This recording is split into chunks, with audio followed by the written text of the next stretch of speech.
Okay विद्यार्थी मित्रों, तो लास्ट सेशन ની અંદર આપણે એ જોયું કે પારિમાણિક સૂત્ર શું છે અને પારિમાણિક સૂત્રને કેવી રીતે બનાવી શકાય. આપણે એક ક્વેશ્ચન છે એને પેન્ડિંગ રાખેલો હતો અને એ ક્વેશ્ચન શું હતો તો કે પારિમાણિક સૂત્રનો ઉપયોગ ક્યાં થાય છે. મેં વાત કરી હતી તમને કે આનો આપણે ઉપયોગ લેટર જોઈશું. તો આજે આપણે ભણવાનું છે પારિમાણિક વિશ્લેષણ. અહીંયા આગળ પારિમાણિક સૂત્રનો ઉપયોગ થવાનો છે. પારિમાણિક વિશ્લેષણ શું છે તે જોઈએ. પારિમાણિક સૂત્રનો ઉપયોગ કરીને ભૌતિક વિજ્ઞાનના અમુક પ્રશ્નોનો ઉકેલ મેળવવાની એક પદ્ધતિ છે કે હવે કેવા પ્રકારના પ્રશ્નો એ આપણે જાણવા જોઈએ. ન્યુક્લિયર વિખંડનના પ્રશ્નો તો કે નહીં, પેટ્રોલ દહનના પ્રશ્નો તો કે નહીં, એવા કોઈ પ્રશ્નોની અહીંયા વાત થતી નથી. તો પછી કેવા પ્રશ્નોની અહીંયા આગળ વાત થાય છે. તો કોઈ સમીકરણ તમે તારવો છો ભૌતિક વિજ્ઞાનની અંદર મેથેમેટિકલ સ્ટેપ દ્વારા, તો શું એ સમીકરણ છે એ સાચું જ હશે પારિમાણિક દ્રષ્ટિએ? એ આપણને કેવી રીતે ખબર પડે? સેકન્ડ થિંગ્સ, એક જ ભૌતિક રાશિ હોય પણ એના બે અલગ અલગ એકમો, દાખલા તરીકે એક છે જૂલ, કાર્યનો એકમ જૂલ, અને બીજો એક એકમ છે અર્ગ. તો આ જૂલ અને અર્ગ વચ્ચે આપણે સંબંધ તારવો હોય તો કેવી રીતે તારવી શકીએ? કોઈ ભૌતિક રાશિ છે એ બીજી ઘણી બધી ભૌતિક રાશિઓ પર ડિપેન્ડન્ટ હોય. એનો મતલબ એમ થાય કે એક ભૌતિક રાશિ છે એ બીજી ઘણી બધી ભૌતિક રાશિઓ પર આધાર રાખે છે. તો એ કેવી રીતે આધાર રાખે છે એ આપણે જાણવું હોય તો કેવી રીતે જાણી શકીએ? આવા પ્રકારના પ્રશ્નો છે એનો ઉકેલ જો આપણે મેળવવો હોય તો એ ઉકેલ મેળવવાની જે પદ્ધતિ છે એ પદ્ધતિને આપણે શું કહેવાનું છે? પારિમાણિક વિશ્લેષણ. અને પારિમાણિક વિશ્લેષણ આપણે કોની મદદથી કરવાના છીએ તો કે પારિમાણિક સૂત્રની મદદથી. હવે પારિમાણિક સૂત્ર કેવી રીતે બનાવાય એ આપણે લાસ્ટ સેશનની અંદર જોઈ ગયા છીએ. તમને મેં એક અસાઇનમેન્ટ પણ આપેલું છે જેના દ્વારા તમને વધારે દૃઢીકરણ એનું થશે. હવે પારિમાણિક વિશ્લેષણ જે છે એનો ઉપયોગ ફિઝિક્સની અંદર ક્યાં થાય છે એ આપણે જોઈએ. આમ જોઈએ તો એનસીઈઆરટીની અંદર બે ઉપયોગ આપેલા છે. મેં એક વધારાનો ઉપયોગ પણ અહીંયા લખેલો છે. પહેલો ઉપયોગ આપણે જોઈએ તો સમીકરણોની પારિમાણિક સુસંગતતાની ચકાસણી કરવા માટે. આનો મતલબ શું થાય તો કે કોઈ સમીકરણ તમને આપી દેવામાં આવ્યું છે, દાખલા તરીકે વેગ ઇઝ ઇક્વલ ટુ અંતર ભાગ્યા સમય, એક સિમ્પલ પ્રકારનું આ એક સમીકરણ છે. તો શું એ પારિમાણિક દ્રષ્ટિએ યથાર્થ છે, એટલે કે સાચું છે કે કેમ? F is equal to ma, F is equal to g m1 m2 divided by r square, આવા અનેક પ્રકારના સમીકરણો છે એ ફિઝિક્સની અંદર અવેલેબલ છે. તો શું આ બધા સમીકરણો જે મેથ્સની મદદથી આપણે તારવેલા છે એ સમીકરણો પારિમાણિક દ્રષ્ટિએ સાચા છે કે કેમ? એની યથાર્થતા ચકાસવા માટે આપણે કોનો ઉપયોગ કરવાના છીએ તો કે પારિમાણિક વિશ્લેષણનો. કેવી રીતે એ આપણે થોડી વાર રહીને જોઈએ. સેકન્ડ ઉપયોગ એનો છે ભૌતિક રાશિ વચ્ચેનો સંબંધ મેળવવા. હમણાં જ મેં તમને વાત કરી, કોઈ એક ભૌતિક રાશિ છે બીજી ઘણી બધી ભૌતિક રાશિઓ પર આધાર રાખે છે. દાખલા તરીકે એક ઉદાહરણ લઈએ. ધારો કે બળ જે છે, બળ F, એ હું તમને એમ કહું કે આ જે ભૌતિક રાશિ છે એ દળ અને પ્રવેગ પર આધાર રાખે છે. એટલે કે બળ જે છે એ દળ અને પ્રવેગથી બનેલી એક ભૌતિક રાશિ છે. પણ કેવી રીતે આ ભૌતિક રાશિ બની હશે? શું આવી રીતે હશે? F is equal to m divided by a. શું આવી રીતે હશે? F is equal to ma. શું આવી રીતે હશે? F is equal to m square divided by a. તો આમાંથી સાચું સમીકરણ કયું હશે? તો આ ચેક કરવા માટે આપણે કોનો ઉપયોગ કરવાનો છે તો કે પારિમાણિક વિશ્લેષણનો. એટલે કે ભૌતિક રાશિ વચ્ચેનો સંબંધ મેળવવા. અહીંયા કેટલી ભૌતિક રાશિ છે તો જોઈ શકીએ છીએ બળ, દળ અને પ્રવેગ, ત્રણ ભૌતિક રાશિ છે. તો હવે આ તો મેં તો સેમ્પલ ના આવે તો અનેક સમીકરણો તમે બનાવો. હવે આપણને કેમ ખબર પડે કે આમાંથી કયું સમીકરણ સાચું છે? તો એ ચેક કરવા માટે પારિમાણિક દ્રષ્ટિએ આ ત્રણમાંથી કયું સમીકરણ સાચું હશે એ આપણે જો સાબિત કરવું હોય તો આપણે કોનો ઉપયોગ કરવાના છીએ?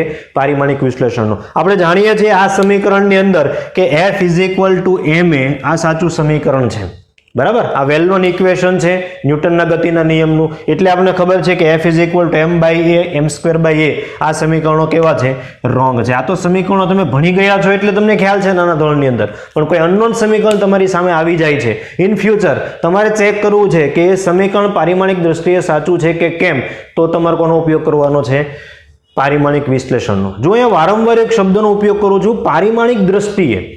આનો મતલબ એવો નથી થતો કે આપણે જ્યારે ભૌતિક રાશિ વચ્ચેનો સંબંધ છે એ મેળવીશું, બરાબર, તો એની અંદર અમુક ખૂટતા પદો કેવી રીતે મેળવવાના છે ને એ હજુ આપણી માટે એક પ્રોબ્લેમ છે, તમે સમજી શકો. તો F is equal to m અહીંયા તમને ખ્યાલ છે કે એક સાચું સમીકરણ છે, કેમ કે આ વેલ નોન છે એટલે તમે જાણો છો. ત્રીજો ઉપયોગ કયો છે તો કે બે જુદી જુદી એકમ પદ્ધતિના એકમો વચ્ચેનો સંબંધ મેળવવા માટે. દાખલા તરીકે ભૌતિક રાશિ એક જ છે. ફોર એક્ઝામ્પલ કાર્ય એક ભૌતિક રાશિ છે, તો બે જુદી જુદી એકમ પદ્ધતિ, જેમ કે કાર્યનો એસઆઈ એકમ કયો છે તો કે જૂલ, આ એક એકમ પદ્ધતિ થઈ ગઈ. બીજી એક એકમ પદ્ધતિ કઈ તો કે સીજીએસ, તો સીજીએસ ની અંદર કાર્યનો એકમ કયો છે તો કે અર્ગ. તો આ બંનેને તમારે સાંકળવા હોય, બંને વચ્ચે શું સંબંધ છે એ મેળવવા માટે આપણે કોનો ઉપયોગ કરવાના છે? પારિમાણિક વિશ્લેષણનો. જેવી રીતે 1 metre equal to 100 centimetre, 1 kilogram equal to 100 gram, 1000 gram, sorry. તો આના માટે આપણે પારિમાણિક વિશ્લેષણની જરૂર પડતી નથી, પણ કોઈ કોમ્પ્લિકેટેડ હોય ભૌતિક રાશિ તો એના માટે આપણે બે અલગ અલગ એકમ પદ્ધતિ વચ્ચે સંબંધ મેળવવા માટે કોનો ઉપયોગ કરવાના છે? પારિમાણિક વિશ્લેષણનો. તો થોડું આપણે ડીપમાં જોઈએ હવે, એક પછી એક ઉપયોગ. પહેલો જોઈએ સમીકરણોની પારિમાણિક સુસંગતતાની ચકાસણી કેવી રીતે કરી શકાય. એટલે આપેલું સમીકરણ છે યથાર્થ છે કે કેમ એ આપણે ચેક કરવું હોય તો આપણે કેવી રીતે કરી શકીએ તેમ. ટોપિક શરૂ કરીએ એના પહેલા એક નાની નોંધ તમારે યાદ રાખવાની છે. યાદ એ રાખવાનું છે કે જેમના પરિમાણો સમાન હોય એ જ ભૌતિક રાશિનો સરવાળો અને બાદબાકી થઈ શકે. જેમના પરિમાણો સમાન નથી એમનું શું થઈ શકે તો કે એમનો થઈ શકે ગુણાકાર અથવા તો ભાગાકાર. ખૂબ અગત્યની વસ્તુ છે, ફિઝિક્સમાં તમારે યાદ રાખવાની છે. આગળના 2 વર્ષ દરમિયાન તમારે આની જરૂર પડવાની છે. એક વસ્તુને બરાબર મગજમાં બેસાડો, ફરી રિપીટ કરું છું. એવી જ ભૌતિક રાશિનો સરવાળો બાદબાકી થઈ શકે જેમના પરિમાણો કેવા હોય? એક સરખા હોય. તો જેમના પરિમાણો એક સરખા નથી તેનું શું? તો તેનું માત્ર ને માત્ર શું થઈ શકે તો કે ગુણાકાર અથવા તો ભાગાકાર. આપણે એક ઉદાહરણની મદદથી એને સમજીએ. દાખલા તરીકે અંતર પ્લસ સમય, આવું આપણે કરી શકીએ ખરા? અંતર અને સમયનો ક્યારેય સરવાળો થઈ શકે? તો તમે તરત ના પાડવાના છો, બરાબર. આ ના પાછળનું કારણ શું છે તો કે અંતર અને સમય બંનેના પરિમાણ કેવા છે? અલગ અલગ છે. અંતરનું સમય પરિમાણ શું છે તો કે L મીટર છે, અને સમયનું પરિમાણ શું છે તો કે T. તો L અને T નો ક્યારેય સરવાળો થઈ શકે નહીં. આ ક્યારેય પોસિબલ નથી. પરંતુ આ પોસિબલ છે, અંતર ભાગ્યા સમય. તો આ પોસિબલ છે. આને આપણે કઈ ભૌતિક રાશિ નામ આપી દીધું તો કે અંતરના છેદમાં સમય. એ ભૌતિક રાશિને આપણે શું નામ આપી દીધું છે તો કે વેગ. તો આ રાઈટ છે, બરાબર. ફરી રિપીટ કરું છું, જેમના પરિમાણો સમાન નથી એમનો તમે સરવાળો કે બાદબાકી ક્યારે કરી શકો નહીં. અંતર અને સમયનો ક્યારે સરવાળો ન થઈ શકે અને બાદબાકી ન થઈ શકે. એની સામે અલગ છે તો અંતર ભાગ્યા સમય, તમે એનો ગુણોત્તર મેળવી શકો છો, અને ગુણોત્તરને શું કહેવાય તો કે વેગ. ફરી એક આપણે ઉદાહરણ લઈએ. વેલ્નોન ઇક્વેશન જે આપણે હમણાં વાત કરી એ જ તમે ક્યારે આવું કરી શકવાના છો? દળ પ્લસ પ્રવેગ, આવું ક્યારે કરી શકવાના ખરા તમે? અથવા તો દળ માઇનસ પ્રવેગ રાખીએ આપણે, આવું કરી શકવાના ખરા તો કે નહીં? કારણ કે દળ અને પ્રવેગ બંનેના પરિમાણો કેવા છે? અલગ અલગ. આનો એકમ શું થાય? કિલોગ્રામ. આનો એકમ શું થાય? મીટર પ્રતિ સેકન્ડ સ્ક્વેર. પરંતુ અલગ પરિમાણ ધરાવતી ભૌતિક રાશિનો ગુણાકાર અથવા તો ભાગાકાર પોસિબલ છે. આ બંનેનો તમે ગુણાકાર કરી શકો, દળ ગુણ્યા પ્રવેગ કરી શકો. તો આ ભૌતિક રાશિને આપણે શું નામ આપી દીધું? એ નામ આપી દીધું છે બળ, બરાબર. તો આ રાઈટ છે, આ કેવું થઈ જશે તો કે રોંગ થઈ જશે. તો આઈ થિંક તમને એટલો ખ્યાલ આવી ગયો હશે. જે મેં અહીંયા નોંધ લખેલી છે તે આ ખાસ યાદ રાખવાની છે. તમે એવી જ ભૌતિક રાશિનો સરવાળો બાદબાકી કરી શકો જેના પરિમાણ કેવા હોય? એક સરખા. ઇન શોર્ટ એકમ કેવા હોય? એક સરખા. એક સરખા નથી તો તમે કાં તો ગુણાકાર કરી શકો અથવા તો ભાગાકાર કરી શકો. હવે આને આપણે એક્ઝામ્પલ દ્વારા સમજીએ. સમીકરણોની યથાર્થતા આપણે કેવી રીતે ચેક કરી શકાય એ આપણે ઉદાહરણ દ્વારા સમજીએ. એના પહેલા તમે બંને બોર્ડને સરખી રીતે નોટ ડાઉન કરી લો. ઓકે વિદ્યાર્થી મિત્રો, તો આપણે વાત કરીએ હવે જે પહેલો ઉપયોગ હતો યથાર્થતા કેવી રીતે ચેક કરી શકાય એની વાત કરીએ. ધારો કે કોઈ એક માણસ છે, આપણે એક એક્ઝામ્પલથી સમજીએ. તમે ધોરણ 9ની અંદર એક પરિમાણમાં ગતિ ભણી ગયા છો. ધારો કે આ ઉગમ બિંદુ છે, બરાબર. કોઈ એક વ્યક્તિ છે, એ વ્યક્તિ સ્ટાર્ટિંગમાં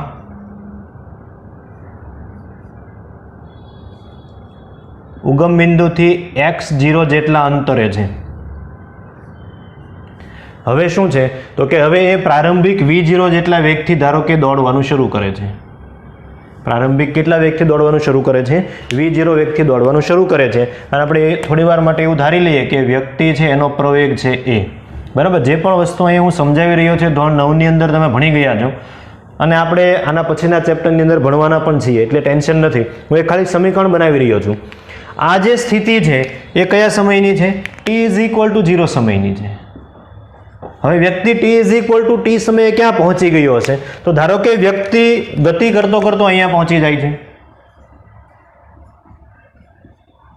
બરાબર, આ જે સમય છે એ સમય થઈ જશે t=t. ઓકે, તો વ્યક્તિનું નવું અંતર કેટલું થઈ જશે ઉગમ બિંદુથી? તો એ અંતરને ધારો કે આપણે x કહીએ. ઓકે, તો આ x અંતરનું જો આપણે સૂત્ર લખવું હોય તો કેવી રીતે લખી શકીએ? તો એ સૂત્ર છે ધોરણ 9માં એક પરિમાણમાં ગતિ, અને આના પછીનો જે ચેપ્ટર છે એમાં પણ ફરી રિપીટ થશે. આપણે લખી શકીએ x = x0 એટલે કે પ્રારંભિક સ્થાન પ્લસ v0t પ્લસ 1/2at². બરાબર, ટી સમયે માણસનું સ્થાન છે એ દર્શાવતું એક સમીકરણ છે. અત્યારે સમીકરણ તમારે યાદ રાખવાની જરૂર નથી. હવે આવું એક સમીકરણ આપણને મળ્યું. આપણે ચેક કરવું છે કે આ પારિમાણિક દ્રષ્ટિએ યથાર્થ એટલે કે સાચું છે કે કેમ. તો હમણાં મેં તમને નિયમ કીધો, અહીંયા એવી જ ભૌતિક રાશિઓનો સરવાળો થાય જેમના પરિમાણો કેવા હોય? એક સરખા હોય. હવે આપણે જાણીએ છીએ અહીંયા કોને શું કહેવાય? x એક પ્રકારનું અંતર છે, x0 એ પણ એક પ્રકારનું અંતર જ છે. પછી v0 એટલે પ્રારંભિક વેગ, એ થઈ જશે વેગ. t એટલે સમય, a એટલે પ્રવેગ. બરાબર, આ ભૌતિક રાશિઓ દ્વારા આપણું એક સમીકરણ બનેલું છે. આપણે ચેક કરીએ આ પારિમાણિક દ્રષ્ટિ અહીંયા ઇક્વલ ટુ લખેલું છે. સમીકરણ જો સાચું હોય પારિમાણિક દ્રષ્ટિએ તો આ બધાના પરિમાણો આપણને કેવા મળવા જોઈએ? એક સરખા મળવા જોઈએ. જો એક સરખા નહીં મળે તો આપણે એવું કહી શકીએ કે આપેલું સમીકરણ પારિમાણિક દ્રષ્ટિએ યથાર્થ છે નહીં. બરાબર, તો આપણે એક પછી એક પારિમાણિક સૂત્ર મેળવતા જઈએ. ધારો કે x, તો x એ એક પ્રકારનું અંતર છે, તો એનું પારિમાણિક સૂત્ર શું થઈ જશે? તો કે એ થઈ જશે L1. પછી x0 એ પણ એક પ્રકારનું અંતર છે, x0, તો એનું પારિમાણિક સૂત્ર પણ શું થઈ જશે? L1 length. પછી v0t, v0 * t, તો કયા બે પારિમાણિક સૂત્રોનો ગુણાકાર કરવાનો? તો કે v0 નું એટલે કે વેગનું પારિમાણિક સૂત્ર અને સમયનું પારિમાણિક સૂત્ર. ઓકે, વેગનું પારિમાણિક સૂત્ર શું થશે? યાદ કરો, લાસ્ટ લેક્ચરની અંદર આપણે ભણ્યા હતા. તો વેગનું એકમ યાદ કરો, મીટર પ્રતિ સેકન્ડ. અંશમાં મીટર એટલે લંબાઈ, તો એને આપણે શું લખી શકીએ? L1. પછી મીટર પ્રતિ સેકન્ડ છેદમાં સેકન્ડ, એને આપણે અંશમાં લઈ જઈએ તો એ થઈ જશે t-1. તો અહીંયા આગળ જુઓ આપણે કોનો ઉપયોગ કર્યો? પારિમાણિક સૂત્રનો ઉપયોગ કર્યો. પછી t એટલે સમય, તો અહીંયા શું આપણે લખી શકીએ? t1. ઓકે, તો જો આધાર સરખો તો ઘાતનો શું થાય? સરવાળો. તો -1 + 1 કેટલા થઈ જશે? 0. અને કોઈ પણની 0 ઘાત એટલે શું થઈ જાય? 1. લખવાની જરૂર પડે નહીં. આનો ફાઇનલ આન્સર શું આવી જશે? 1 આવી જશે. ઓકે, આગળ વધીએ. 1/2at², આનું પારિમાણિક સૂત્ર આપણે જોઈએ. 1/2at². તો 1/2 આ તો એક અંક છે, અને આપણે વાત કરીએ તે પ્રમાણે અંકને કોઈ પરિમાણ હોતા નથી. તો કોનું પારિમાણિક સૂત્ર? તો કે પ્રવેગનું પારિમાણિક સૂત્ર ઇન્ટુ t ના પારિમાણિક સૂત્રનો વર્ગ. ઓકે, પ્રવેગનું પારિમાણિક સૂત્ર આપણે લાસ્ટ સેશનની અંદર ભણ્યા હતા. શું કરવાનું? તો કે વેગના છેદમાં સમય. વેગનું પારિમાણિક સૂત્ર તો તમારી પાસે છે જ. આના છેદમાં તમે સમય મૂકો તો છેદનો, તો આ જે છેદમાં છે તમે અંશમાં લઈ જાઓ તો t-1 ની જગ્યાએ શું થઈ જશે? તો કે t-2. જે લાસ્ટ સેશનમાં આપણે ભણ્યા હતા પ્રવેગનું પારિમાણિક સૂત્ર છે એ હું અહીંયા લખું છું. તો એ થઈ જશે L1 t-2. હવે સમયનું પારિમાણિક સૂત્ર અને એનો વર્ગ, તો સમયનું પારિમાણિક સૂત્ર થઈ જાય t1 અને એનો વર્ગ કરીએ તો શું થઈ જશે? t². તો ઇક્વલ ટુ, ફરી આધાર સરખો તો ઘાતનો સરવાળો કરો, -2 + 2 કેટલું થઈ જશે? 0. તો ફરી આનો આન્સર શું આવી જશે? તો કે L1. હવે અહીંયા જે આપણને 4 ભૌતિક રાશિઓ મળે છે જેમનો સરવાળો થાય છે, એમાં એક છે x0, 3 નો સરવાળો થાય, ચોથી ભૌતિક રાશિ આપણો ઉકેલ છે. પછી v0t અને 1/2at². આમના પરિમાણો આપણે ચેક કરીએ તો x નું પરિમાણ કેટલું છે? તો x નું પરિમાણ છે L1. પછી x0 નું પરિમાણ પણ શું છે? તો કે L1. પછી V0t એનું પરિમાણ શું થયું અંતિમ પરિમાણ, તો એ પણ શું થઈ જાય છે તો કે L1. હાફ AT સ્ક્વેર એનું પરિમાણ પણ શું થઈ ગયું છે તો કે L1. બધા જ પરિમાણ કેવા છે તો કે એક સરખા છે. તો આપણે શું કહી શકીએ તો કે આપેલું જે સમીકરણ છે, આ જે સમીકરણ આપણે અહીંયા જોઈએ છીએ એ સમીકરણ પારિમાણિક દ્રષ્ટિએ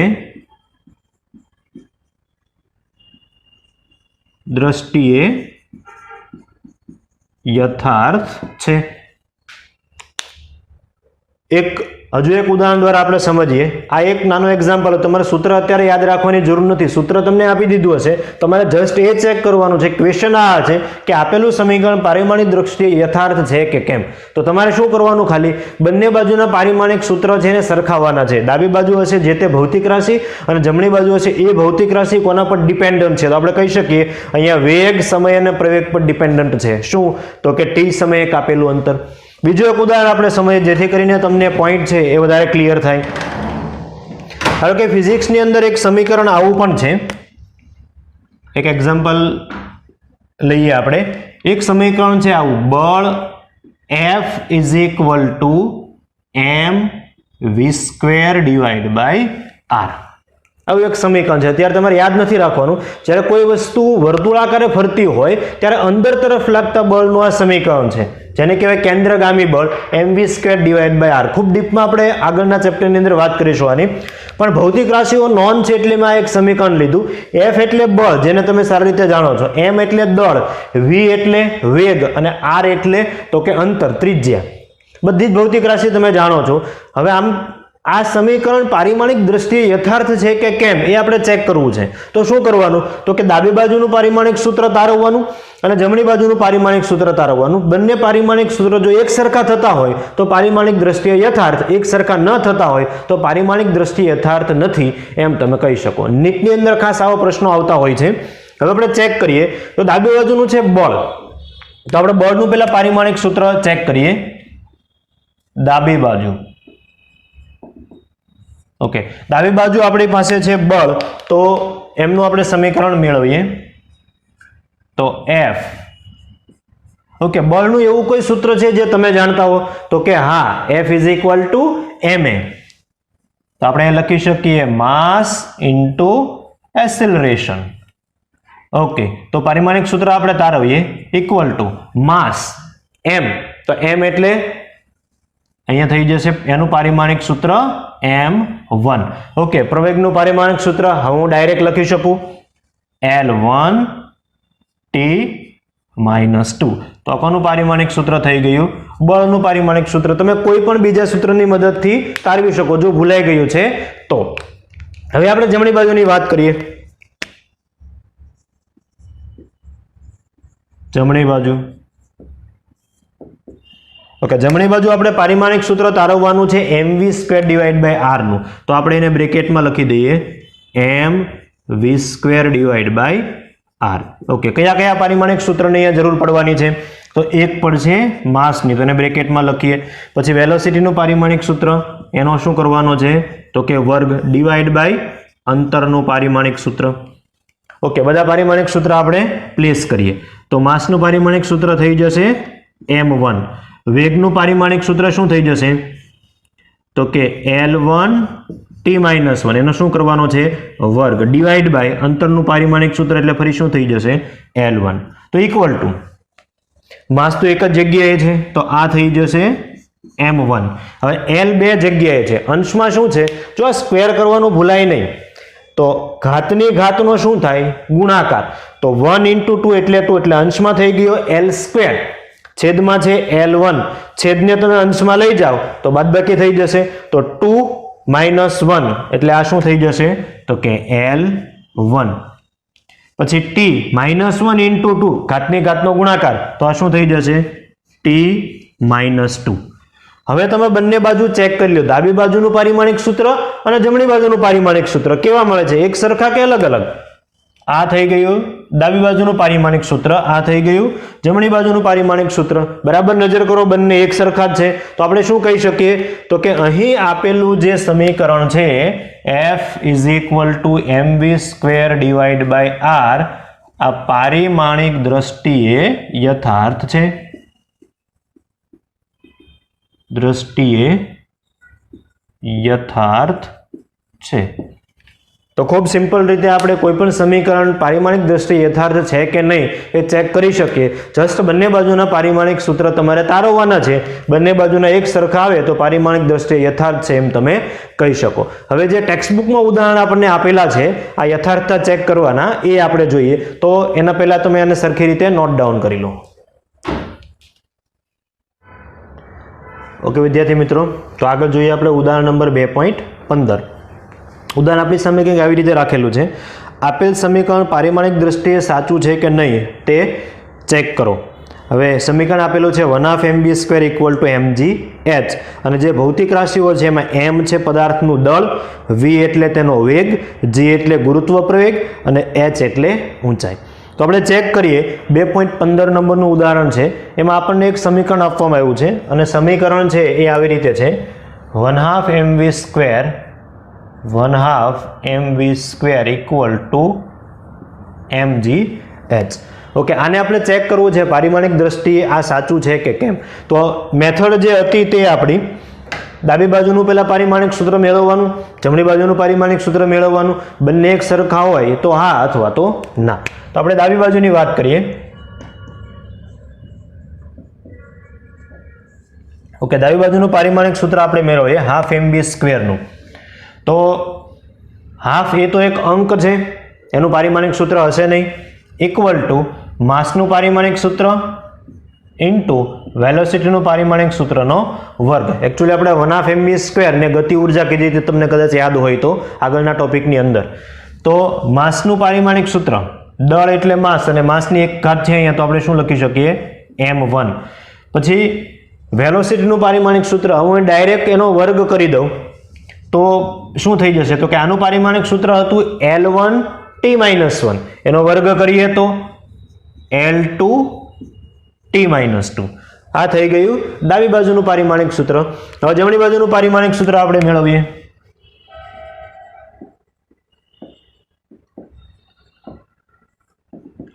ઓકે, જમણી બાજુ છે mgh. ત્રણે ત્રણ ભૌતિક રાશિ આપણે મૂકીએ જો અહીંયા આગળ તો આવી રીતે થઈ જશે m પછી બ્રેકેટમાં g અને બ્રેકેટમાં h. આપણે વાત એવી કરી છે કે જેનું પારિમાણિક સૂત્ર લખતા હોય એને સ્ક્વેર બ્રેકેટમાં તમારે લખવું ફરજિયાત છે. તો અગેઇન દળ કીધું છે ને, m એટલે પદાર્થનું દળ અને દળની ઘાત અહીંયા કેટલી છે તો કે 1. તો આ શું થઈ જશે તો કે m1. પછી g એટલે ગુરુત્વ પ્રવેગ, જે પૃથ્વી લગાવે છે તે. તો ગુરુત્વ પ્રવેગ છે તો એક પ્રકારનો પ્રવેગ જ. તો પ્રવેગનું પારિમાણિક સૂત્ર શું થઈ જશે? તો પ્રવેગનું પારિમાણિક સૂત્ર થઈ જશે L1T-2. પછી h એટલે પદાર્થને તમે કેટલી ઊંચાઈથી પાડી રહ્યા છો તે. હવે ઊંચાઈ એટલે એક પ્રકારની લંબાઈ થઈ ગઈ અને લંબાઈનું પારિમાણિક સૂત્ર શું થઈ જાય તો કે L1.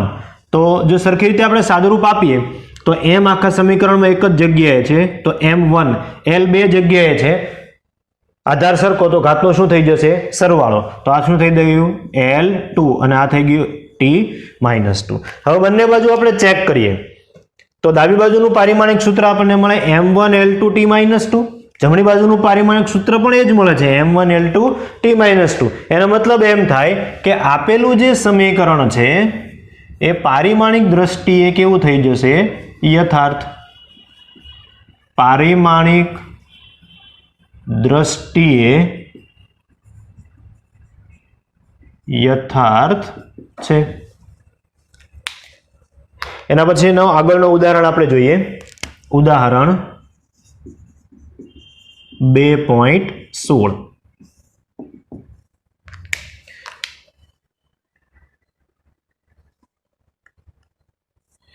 ઓકે, એ ઉદાહરણ આપણી સામે આવી રીતે આપ્યું છે.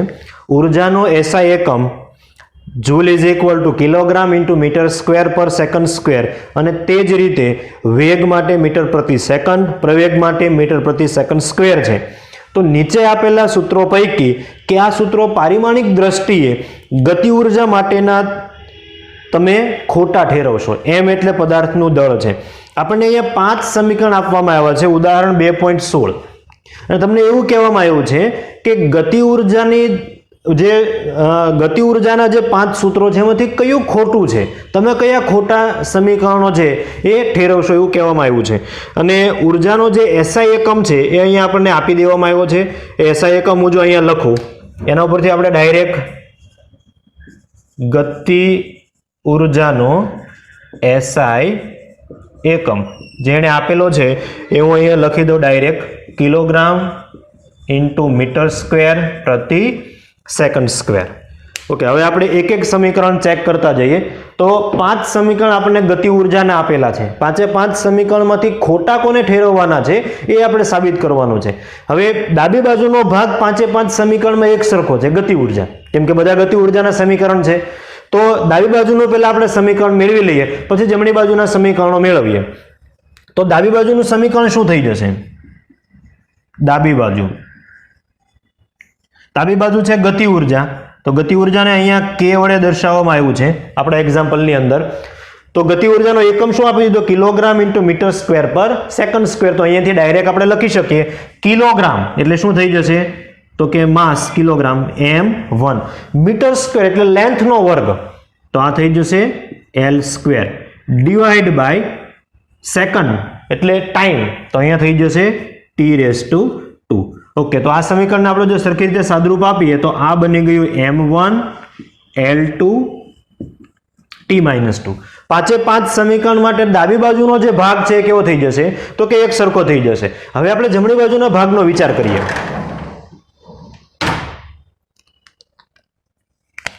જમણી બાજુ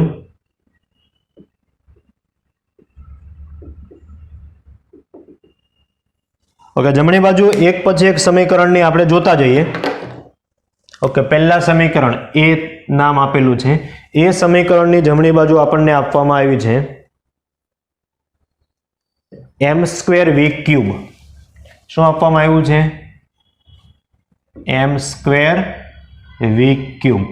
ઓકે, તો સિમ્પલ રીતે આપણે મેળવી શકીએ m નું પારિમાણિક સૂત્ર એનો વર્ગ, પછી વેલોસિટીનું પારિમાણિક સૂત્ર એનો ક્યુબ. ઓકે, તો બધાના વિડીયો પોઝ કરીને તમે પારિમાણિક સૂત્ર મૂકો અને ચેક કરો ડાબી બાજુના પારિમાણિક સૂત્ર જેવું આવે છે કે કેમ, જેથી કરીને તમને થોડો વધારે કોન્ફિડન્ટ આવે પારિમાણિક સૂત્રની અંદર. ઓકે, હવે હું મૂકું માસનો વર્ગ, તો આ થઈ જશે m1 અને એનો આપણે શું કરવાનો છે? તો કે વર્ગ. પછી વેલોસિટી, તો એનું પારિમાણિક સૂત્ર શું થઈ જશે? l1 t-1. એનો શું કરવાનો છે? તો કે ઘન. ઓકે, આપણે બ્રેકેટ ખોલીએ તો આ થઈ જશે m⁻², આ થઈ જશે l³ અને આ થઈ જશે t-3. હવે તમે ચેક કરો બરાબર, ડાબી બાજુ છે m1 l2 t-2 અને જમણી બાજુ છે m2 l3 t-3. તો શું આ પારિમાણિક દ્રષ્ટિએ યથાર્થ કહેવાય? તો કે નહીં. તો આપણે શું લખી શકીએ? સમીકરણ પારિમાણિક દ્રષ્ટિએ યથાર્થ નથી, એટલે હું અહીંયા ના પાડી દઉં, નથી. બરાબર, આટલું શોર્ટમાં લખી દીધું છે મેં, પારિમાણિક દ્રષ્ટિએ યથાર્થ નથી. હવે બીજા સમીકરણની આપણે વાત કરીએ તો એ આપેલું છે ½mv². બી જે સમીકરણ આપણને આપવામાં આવ્યું છે એ આપ્યું છે ½mv². હમણાં જ આપણે તાર્યું આ લગભગ ત્રીજી વાર આ સમીકરણ આવે છે. 1/2 એક પ્રકારનો અંક છે જેને કોઈ પ્રકારનું પારિમાણિક સૂત્ર હોય નહીં. તો આ થઈ જશે માસનું પારિમાણિક સૂત્ર અને આ થઈ જશે વેલોસિટીનું પારિમાણિક સૂત્રનો વર્ગ. ઓકે, તો હમણાં આપણે તાર્યું તો એ પ્રમાણે માસ માટે આપણે શું લખી શકીએ? તો કે m1. વેલોસિટીનો વર્ગ તમે ડાયરેક્ટ કરી શકો. વેલોસિટી ફરી રિપીટ કરું, મીટર પ્રતિ સેકન્ડ એટલે l1 પ્રતિને આપણે અંશમાં લઈ જઈએ તો t-1 અને એનો વર્ગ કરો તમે તો આ શું થઈ જશે? l2 t-2. ડાબી બાજુ અને જમણી બાજુ સેકન્ડ સમીકરણની ચેક કરો. m1 l2 t-2 ડાબી બાજુ, જમણી બાજુ m1 l2 t-2. એનો મતલબ કે પારિમાણિક દ્રષ્ટિએ કેવું થઈ જશે? યથાર્થ છે. પછી ત્રીજું સમીકરણ આપણને આપવામાં આવ્યું છે k = ma. ત્રીજું સમીકરણ છે k = ma. ઓકે, તો માસનું પારિમાણિક સૂત્ર ઇન્ટુ એસેલરેશનનું પારિમાણિક સૂત્ર ઇઝ ઇક્વલ ટુ, માસનું પારિમાણિક સૂત્ર શું થઈ જશે? ઘાત એક જ છે તો m1. એક્સેલરેશન પ્રવેગનું પારિમાણિક સૂત્ર, પ્રવેગનું એકમ યાદ કરો મીટર પ્રતિ સેકન્ડ સ્ક્વેર, તો મીટર અંશમાં એટલે L1 અંશમાં, સેકન્ડ સ્ક્વેર છેદમાં છે ને તમે અંશમાં લઈ જાઓ તો વર્ગનું -2 થઈ જશે તો t -2. ચેક કરો ડાબી બાજુ જમણી બાજુ m1 L2 t -2, m1 L1 t -2. પારિમાણિક દ્રષ્ટિએ યથાર્થ કહેવાય નહીં, કેમ કે બંને બાજુ એક સરખી નથી. પછી ડી. ઓકે, આ આપણને આપવામાં આવ્યું છે 3/16 mv². 3/16 mv². ઓકે, તો 3/16 આ તો અંક છે, એને કોઈ પરિમાણ હોય નહીં, અને આપણે લખી શકીએ m ઇન્ટુ વેલોસિટીનું પારિમાણિક સૂત્ર હોલ સ્ક્વેર. ચેક કરો તમે બી અને ડી mv². તો અહીંયા પારિમાણિક સૂત્ર તો આજ આપણને મળવાનું છે m1 L2 t -2. હવે આપણે ચેક કરીએ m1 L2 t -2, m1 L2 t -2. તો એક નજરે આપણને શું લાગવાનું છે કે પારિમાણિક દ્રષ્ટિએ યથાર્થ છે, પણ મિત્રો યાદ રાખો આ પારિમાણિક સૂત્રની મર્યાદા છે, વિશ્લેષણની મર્યાદા છે.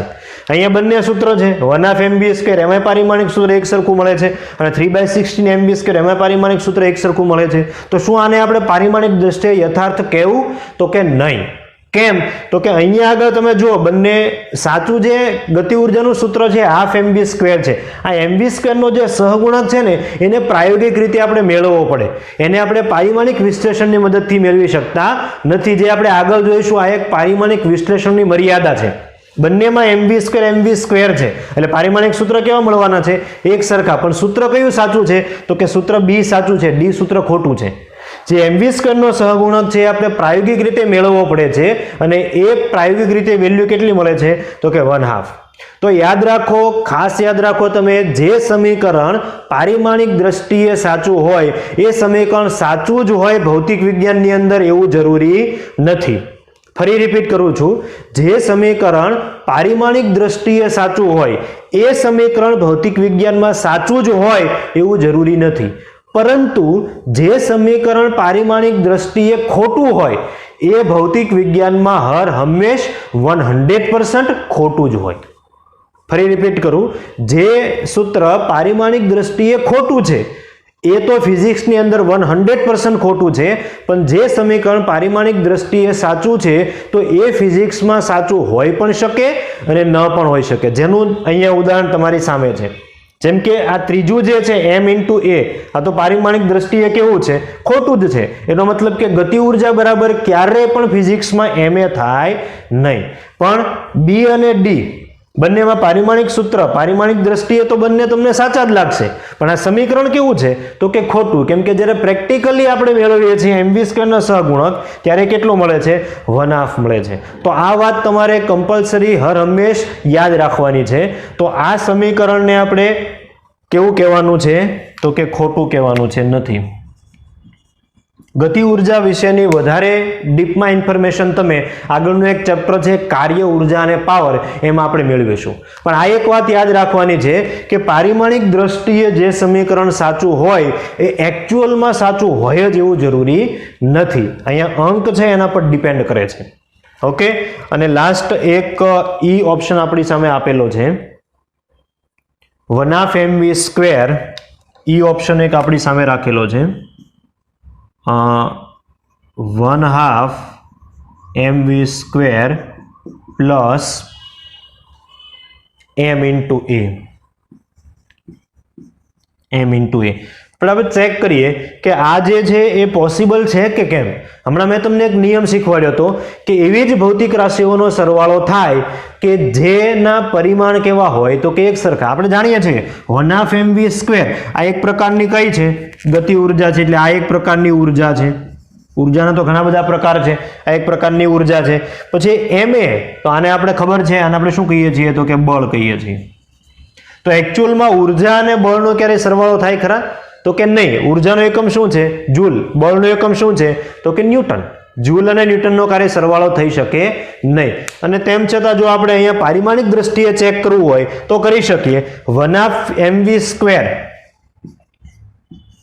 1/2 mv સ્ક્વેર આનું પારિમાણિક સૂત્ર શું થાય? તો ઓલરેડી આપણે ઉપર તારવેલું જ છે m1 l2 t-2 અને m into a આનું પારિમાણિક સૂત્ર શું થાય? તો એ પણ આપણે તારવેલું છે third one m1 l1 t-2.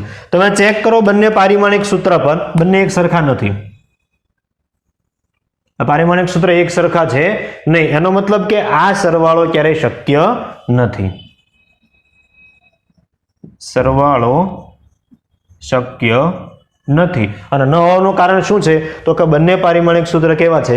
તો કે અલગ અલગ છે. તો આઈ હોપ કે પારિમાણિક વિશ્લેષણનો જે પહેલો પોઈન્ટ હતો સમીકરણની યથાર્થતા કેવી રીતે ચેક કરી શકાય એ તમારા માઇન્ડની અંદર ક્લિયર થયો હશે. ફરી હું બે વસ્તુ તમને યાદ અપાવી દઉં જે તમારે હર હંમેશા યાદ રાખવાની છે. એમાં પહેલી, એવી જ ભૌતિક રાશિઓનો સરવાળો થાય કે જેમના પરિમાણ કેવા હોય? એક સરખા. લંબાઈનો લંબાઈ સાથે સરવાળો થઈ શકે પણ લંબાઈનો સમય સાથે સરવાળો થઈ શકે નહીં. ઉર્જાનો બળ સાથે સરવાળો થઈ શકે નહીં. પરંતુ આવી ભૌતિક રાશિઓનો ગુણાકાર કે ભાગાકાર શક્ય છે. સેકન્ડ થિંગ તમારે એ યાદ રાખવાની છે કે જે સમીકરણ પારિમાણિક દ્રષ્ટિએ સાચું હોય એ ફિઝિક્સમાં સાચું જ હોય એની કોઈ ગેરંટી છે નહીં. એ મે બી ખોટું પણ હોઈ શકે. દાખલા તરીકે 3/16 mv સ્ક્વેર પારિમાણિક દ્રષ્ટિએ સાચું છે પણ સમીકરણ કેવું છે? ખોટું. પરંતુ જે સમીકરણ પારિમાણિક દ્રષ્ટિએ ખોટું છે એ તો ફિઝિક્સમાં 100% કેવું હોય? તો કે ખોટું જ હોય. ઓકે, તો સરખી રીતે તમે બંને બોર્ડને નોટ ડાઉન કરી લો. પછી આપણે પારિમાણિક વિશ્લેષણનો સેકન્ડ પોઈન્ટ જોઈએ.